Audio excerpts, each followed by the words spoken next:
Добар ден, драги гледачи! Ние сме во уште едно издание на Откриени тајни, редовен термин, сабота, 11 часот. Ви благодарам што сте дел од мојот дом и ви благодарам што јас сум дел од вашиот дом. Во ова Откриени тајни зборуваме за две теми, ке зборуваме за тоа дали можна да го задржиме нашето мислење, нашиот став, без разлика на што околината мисли на таа тема и можеби без разлика дали тие се обидуваат да ни сугерираат да го смениме нашиот став, нашето мислење, нашите идеи и како да се разбереме со нив без разлика на тоа што можеби не се согласуваме за некои работи. И втората тема ќе биде зошто се многу важни бариерите и препреките во животот за да успееме да напреднеме, да сме уште поодговорни и едноставно да собереме повеќе сигурност и самодоверба. Во работата која што имам со моите клиенти, со луѓето со кои што работам, често пати доаѓа во додадена ситуација да ќе ми кажат: Жаре, знаеш што, имам ситуации каде што многу внимавам како ќе ја пренесам мојата идеја, како ќе искомуницирам нешто, поради тоа што не сакам да ме разберат погрешно. Во суштина имате толку многу луѓе кои што имаат добра намер, добра идеја и си се оптеретуваат дали ова го кажав како што треба, да не ме разбраа како што треба. Па едноставно ќе ти пишат уште една порака да се осигураат дека дека не те повредиле со комуникацијата која што има, и секојаш мојот одговор е исто.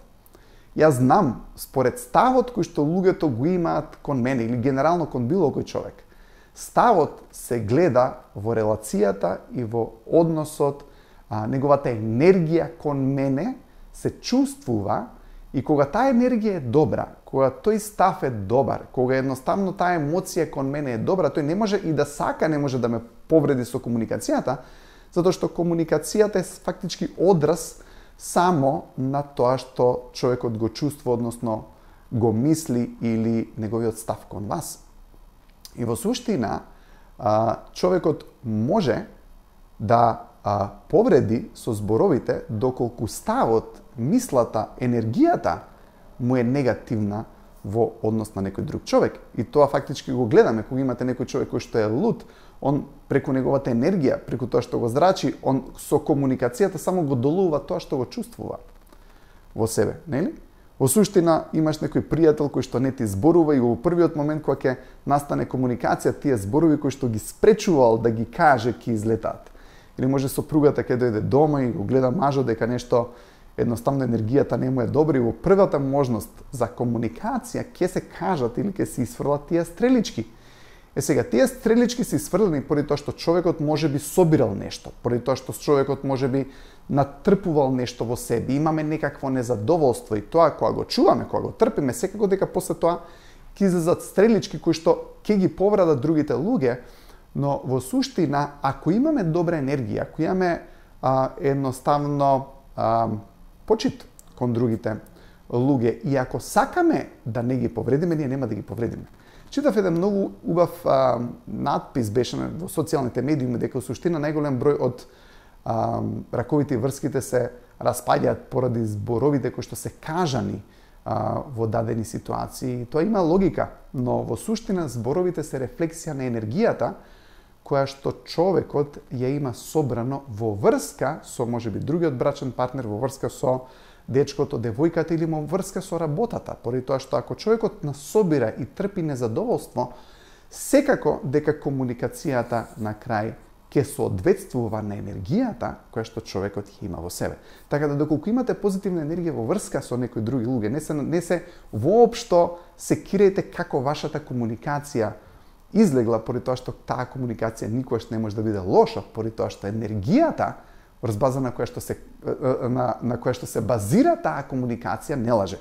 Фактички внатрешноста е енергијата која што ние ја чувствуваме, тој став.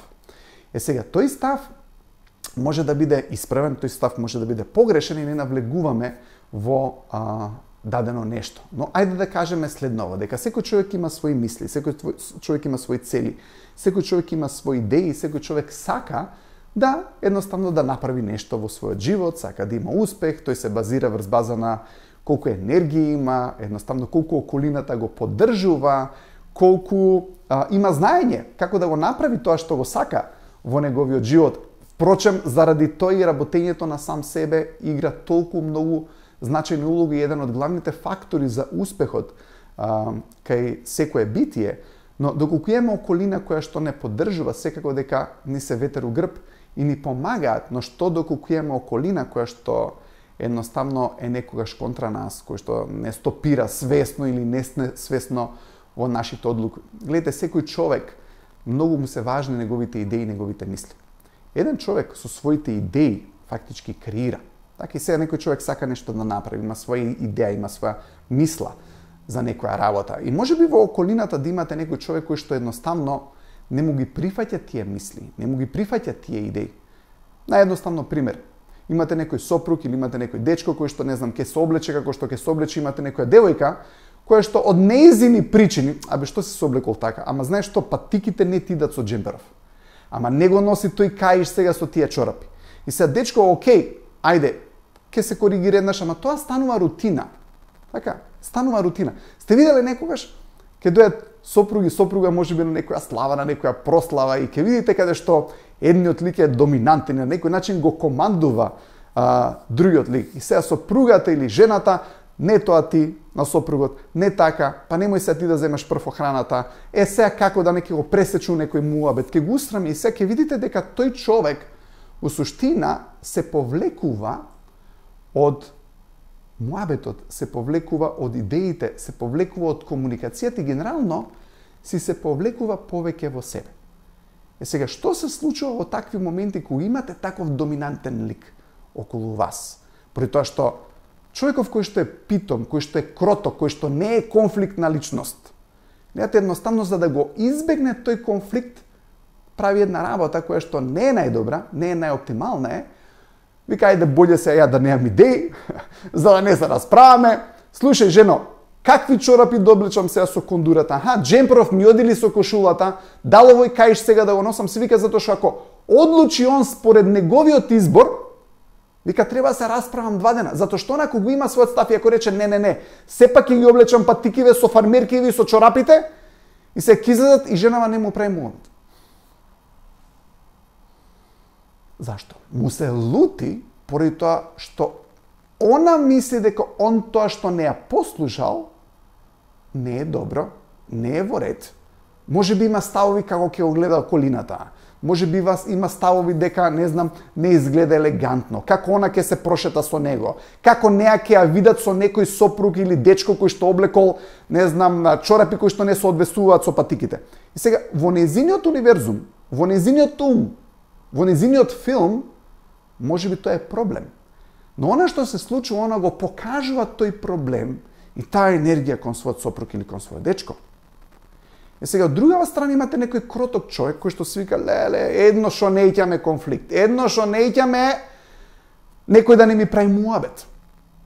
Има многу луѓе кои што страдаат од тоа дека не сакаат да имаат конфликт, дека не сакаат некој да не им прави муабет. И она што се случува, тие биваат контролирани и се повлекуваат баш поради тоа што мислат дека сите мора да ги сакаат или дека секој еден може да се сложи, мора да се сложи со него и тој да се сложи со другиот човек.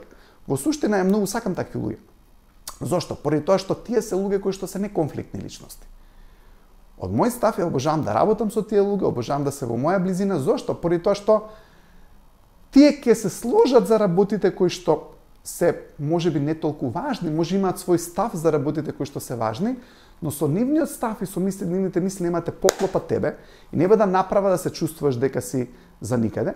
И од друга страна имаше луѓе кои што сакаат да бидат доминантни, кои што едноставно се некои кои што сакаат да контролираат и им е многу важно да ти ги кажат нивните мисли затоа што они мислат дека на тој начин се искрени. Ама жаре јас сум искрен и затоа ќе кажам се што мислам. Океј? Може да си искрен да кажеш се што мислиш, ама ако со тие зборови што ги кажуваш и со сето тоа што го мислиш, го кршиш тој до тебе и го правиш да не се чувствува убаво, ама па нека си има и свој став и он. Еми он кога си има свој став, ти не му правиш 2 дена муабет. Па добро де. И сега гледате, имате луѓе кои што се немаат проблем да се у конфликт. Имате луѓе кои што имаат проблем да се у конфликт. И кога имате луѓе кои што немаат проблем да се во конфликт, имате обично околу нив други луѓе, ако имаат проблем да се у конфликт, ќе се повлечат. И ќе ги повлечат своите идеи, и ќе ги повлечат своите мисли. и ќе повлечат едноставно својот живот го повлекуваат. Затоа што е нашиот живот? Нашиот живот не е ништо друго, туку пуштање на нашите мисли на терен за да ги реализираме. Тоа е живеењето. Ги пуштаме нашите мисли во сегашноста, во просторот, таму каде што живееме, и едноставно правиме што викаат американците follow-up или се надоврзуваме на нив за да ги реализираме тие идеи. Но што се случува околу нас? Имаме некој кој што е многу брз да не ги спречи нашите идеи. Да ти каже дека тие идеи не се добри. Дека кај сега ти се замислиш? Па ти у кој свет живееш? Едноставно твоите идеи ти кога и да ги пуштиш, од другата страна имаш некој кој што ти ги стопира. Ти ги стопира идеите. И сега ти за да немаш конфликт, затоа што ти ако си окажеш својот став, ако ги имаш своите идеи, ако ги пуштиш своите идеи во простор, свикаш и нема да имам добар однос од тој другиот, затоа што мислиш дека ти него го повредуваш, затоа што имаш свој став. Ето суштина имаме луѓе кои што се меки, кои што мислат дека само ако имаат свој живот, и ако бидат тоа што сакаат да бидат, и ако се тоа што се, дека ги повредуваат другите луѓе. Еми тоа не е исправно. Не е исправно да мислиме дека ако ние сме ние, и ако имаме свој став, и ако имаме своји цели, и ако сакаме да се облечеме джемпер со таков тип на патики кој што не се плави или тегет како што е джемперот, и ако се друга боја, дека ќе го повредиме некој друг, тогаш стварно не имаме проблем. Поради тоа што може би треба да сватиме дека тој човек може би едноставно се повредува поради тоа што повторно на некој начин сака да има контрола врз нас. Затоа што не е нормално ние да се повлечеме и да се тргнеме и да не бидеме тоа што сме. Загарантираното наше право да постоиме, да обстоиме, да бидеме, да твориме, да мислиме, да имаме свој светоглед, само затоа што тоа, доколку не е нешто негативно, доколку е нешто конструктивно, позитивно, гледате, ако имаме позитивни идеи, позитивни мисли, и ако некој има нешто контра тоа, не треба да се повлечеме и да му го отстапиме тој простор мисловен, само заради тоа што мислиме дека ќе имаме конфликт, нема да ни прави муавет, ќе ни се лути и 3 дена после тоа нема да имаме убава релација и однос со тој човек. Може би е негов проблем. И може би е негов начин на доминација и контрола врз нас. Така да за сите тие меки души, убави луѓе, кои што се неконфликтни, апел дека кога човекот ќе почне да отстапува малку простор, знаете како викаат на некој човек кога ќе му даеш прст, цела рака ќе ти земе. Еднаш ќе отстапиш. Знаете дека тоа е механизам на делување од некои луѓе. Ќе треба да отстапиш повторно. И кога ќе отстапиш повторно, ќе отстапиш повторно. Се додека во еден момент човекот не се свести да рече, слушај, ова сум ја. Ја тебе те почитувам и го ценам тоа што ти го мислиш и сум поддршка за тебе. Ова е мојот светоглед. Ова е тоа што јас го сакам. Ова се моите мисли. Ова се моите идеи. И тоа сум ја.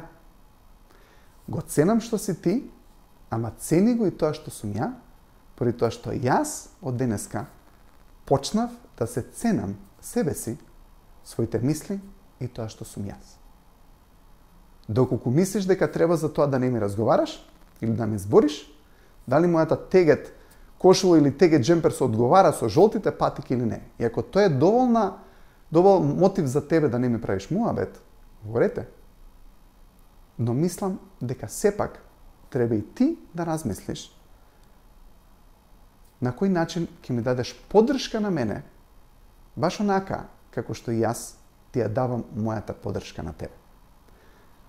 Во еден момент мораме да научиме да ставиме граници за нешто. Гледате, во дадени земји имате куќи кои што немаат огради. Живее во Соединетите држави, ама таму луѓето го ценат просторот на другиот човек. Не мора да има огради, поради тоа што секој од комшиите знае до кај му е оградата, односно неговиот плац, и не оди во просторот на комшијата. Но имате други држави каде што луѓето влагаат во просторот на другите битија. И ја не генерализирам, ама Македонија и генерално мислам балканските земји се место каде што свекрвата сака да влезе во твојот простор. Таткото и мајка ти обавезно ќе влезат во твојот простор. Ние живееме со нив уште на 50-60 години. Секој у туѓиот простор во оваа земја. И во даден момент мораме да научиме да ги ставиме оградите, да ги ставиме границите и на многу културен начин да кажеме овој простор од века не мораме да имаме видлива ограда и боцки, затоа што тоа не е идејата. Затоа што ако почнуваме да ставаме огради, да се забарикадираме и да градиме ѕидови, гледате, веќе успеале луѓето, поради тоа што ние сме изградиле толкав ѕид што веќе немаме убава гледка. Поентата е како можеме да го имаме просторот без при тоа да мораме да направиме ѕидови од кои што ние самите нема да гледаме и со кои што ќе ни се разруши нашиот светоглед и нашиот простор и нашиот видик. Поради тоа што имате луѓе кои што ќе ве натераат да кренеш ѕидови, ама на тој начин видикот веќе си го сменил. Поентата е да бидеме доволно храбри, и тука зборувам за храброст баш, поради тоа што храброста да бидеме и храброста да обстанеме во нашите мисли, идеи, цели, тоа што го сакаме. Во суштина е тоа што на нив им става до знание дека она што го имаат како единствена опција е да ни дадат ветер у грб, поради тоа што ние, доколку нашите идеи, мисли и ставови и идеи што сакаме да ги реализираме во животот се позитивни и конструктивни, единственото нешто што тие може да го направат е да не поддржат во нашите идеи. Можеме да бидеме многу љубезни и можеме да дадеме убава комуникација, но да ставиме до знание на луѓето околу нас кој е нашиот простор и до каде бараме помош и совет, затоа што многу често сме научени баш од тие луѓе да бараме совет и помош. Зошто? Поради тоа што веќе тие ни ја разнишаме нашата сигурност цело време плескајќи по нашите идеи и по нашите мисли. Сега, во вториот дел од Откриени тајни сакам да зборувам за важноста на препреките и важноста на кои се нашите битки. Во претходната емисија зборував дека мораме да ги одбереме нашите битки. Гледате, луѓето кои што се од овој тип кои што зборав, кои што не прифаќаат, одобруваат и така натаму, секојаш ќе не однесат во некои неважни битки, да им се докажеме, да им се покажеме, па со нив да се споредуваме. Тоа не е нашата битка. Многу често човекот ја занемарува битката у наводници, која што треба да ја бие, а тоа е битката со предизвиците, за да ги реализира своите соништа. Гледате, тоа е бојното поле. Нашите визии, нашите мисли, нашите идеи, кои што ние треба да ги реализираме. Сега, ако не сакаме да имаме препреки, ако не сакаме да имаме обврски, гледате, човекот ќе влезе во некои битки кои што не се ни важни. И имате луѓе кои што воопшто не сакаат да влезат во ниедна битка. Имате луѓе кои што се во толкава комфорт зона. Едноставно си лежат по цел ден, не сакаат ништо да прават. И едноставно нивните родители ќе речат: дете, мора нешто да правиш, мора да имаш некакви обврски, мора да имаш нешто со кое што ќе се справуваш. И тоа е вистина. Во суштина, идејќи кон вистинските битки кои што треба да ги водиме, а тоа е можеби завршување на факултетот, полагање на тие 5 испити кои што ни останале, ама затоа што таа битка му е тешка, се ги иде во помалку тешките битки, излагање во кафичи и во кафани до касно и озборување на своите другари. Или можеби па сега поинтересна му е битката да се кара со таткото или мајката за небежни работи, или можеби зашто сестра му ги добила привилегиите, а не тој. Тоа се све неважни битки. Најважната битка не ја сакаме поради тоа што бара одговорност. Обично одиме во полесните битки затоа што таму нема одговорност. Ете, нема што треба да продуцираме, нема што треба да направиме. Главната битка која што избегнуваме поради тоа што од нас бара ангажман. Поради тоа што од нас бара работа. Поради тоа што тоа е факултетот што треба да го завршиме. Поради тоа што тоа е не знам, работата која што сме оставиле како некоја тешка работа и едноставно ја одолговлечуваме за друг пат. Може би станува збор за некој муабет кој што треба да го правиме. Може би некој дечко треба да и приде на девојката која што ја сака, ама се плаши да го направи тоа. И луѓето бегаат од тие битки поради тоа што имаат работи кои што треба да ги соочат. Моја апел за вас, и ќе продолжиме за ова во наредната Откриени тајни, не бегајте од тие битки, поради тоа што тие битки се битки кои што ќе ни вратат најмногу енергија. Ќе ни го променат најмногу животот и тоа се битките кои што ќе ни го направат животот убав, добар и ќе ни ја дадат среќата, задоволството и гордоста. Гордоста доаѓа од вложување на енергија и едноставно бивање и покажување или појавување во битки кои што точно треба да ги биеме. Најлесно е да отидеме на битки кои што не се важни.